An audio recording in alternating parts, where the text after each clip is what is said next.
Hello students, कैसे हैं आप लोग। आज हम गेट 2020 में पूछा गया एक क्वेश्चन सॉल्व करेंगे। तो चलिए देखते हैं कि क्वेश्चन में क्या गिवन है और हमसे पूछा क्या गया है। एक बार क्वेश्चन रीड करते हैं। Consider the following statements. कुछ चार स्टेटमेंट्स आपको स्क्रीन पर दिखाई दे रहे हैं। कुछ इस तरीके के स्टेटमेंट्स पूछे गए हैं। क्वेश्चन में पूछा गया है which of the above statement is और आर ट्रू।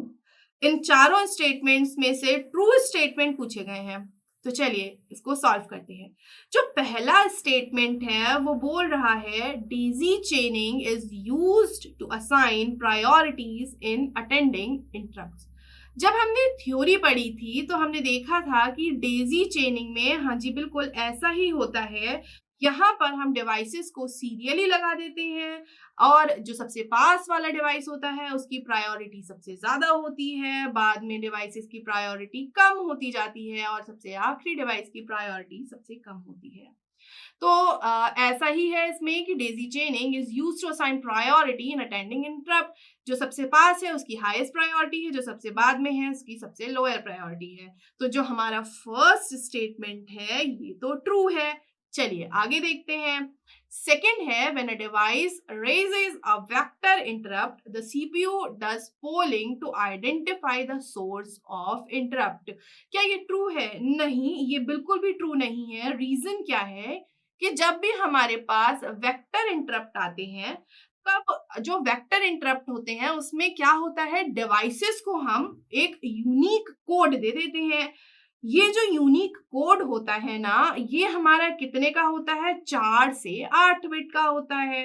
तो जब भी इंटरप्ट आता है तो जो सोर्स होता है वो अपना यूनिक कोड सेंड करता है, जिससे कि पता चल जाता है कि जो हमारा इंटरप्ट है वो कहाँ से कॉल हुआ है और इंटरप्ट सर्विस रूटीन कॉल किया जाता है। तो जो सेकंड स्टेटमेंट है कि क्या ऐसा होता है कि पोलिंग करनी पड़ती है सोर्स को आइडेंटिफाई करने के लिए, नहीं, ऐसा बिल्कुल भी नहीं है। हमको पोलिंग करने की जरूरत नहीं होती, यूनिक कोड से आइडेंटिफाई हो जाता है, पोलिंग करने की कोई जरूरत नहीं पड़ती।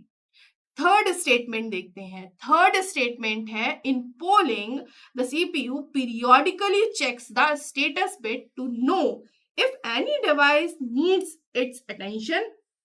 हाँ जी बिल्कुल, ये ट्रू है। क्यों ट्रू है? क्योंकि पोलिंग में जब हमने थ्योरी देखी थी तो हमने देखा था कि यहाँ पर सीपीयू को बार बार पीरियोडिकली स्टेटस बिट को चेक करना होता है कि क्या अभी कोई इंटरप्ट आया है, और अगर आता है तो उसको हैंडल करवाया जाता है। ये सब हम थ्योरी में देख चुके थे।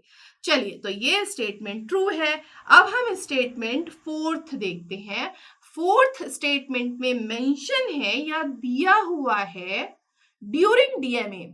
यहां हम डीएमए के बारे में बात कर रहे हैं। इस स्टेटमेंट में both the CPU and DMA controller can be bus master at the same time. क्या ये ट्रू है? हमने जब डीएमए को देख, DMA is direct memory access, हमने इसकी थ्योरी में इसको बहुत अच्छे से देखा था। डीएमए कैसे काम करता है, हमने डीएमए कंट्रोलर के बारे में भी देखा था। हम यहाँ पे उसका एप्लीकेशन देख रहे हैं, या हम अगर बोले एक न्यूमेरिक एक जो क्वेश्चन आया हुआ है वो किस तरीके से पूछा गया है। यहाँ पे जो स्टेटमेंट है इसका मतलब है कि डीएमए के केस में क्या सीपीयू और डीएमए कंट्रोलर दोनों को बस master at the same time मिलता है? नहीं, ऐसा नहीं होता। हमने देखा था कि जो हमारा डीएमए है उस केस में सीपीयू बस को रिलीज कर देता है जब डीएमए क्या करता है, उसको ग्रांट करता है, और जब डीएमए रिलीज करता है तभी सीपीयू को बस मास्टर मिलता है। इससे क्लियरली हमें साफ साफ समझ में आता है कि ये स्टेटमेंट फॉल्स है, क्योंकि एट द सेम टाइम दोनों के पास बस मास्टर नहीं होता, दोनों के पास बस का ग्रांट नहीं होता। तो उस हिसाब से अगर हम देखें तो हमारा स्टेटमेंट 1 और स्टेटमेंट 3 जो है वो ट्रू है। अगर आप देखेंगे इसमें जो ऑप्शन है उसमें यही पूछा है कि ट्रू कौन सा है, तो जो ऑप्शन सी आपको दिख रहा है 1 एंड 2 वो आपका सही है। तो इसका आंसर है option C, that is 1 and 2 only, 3 only.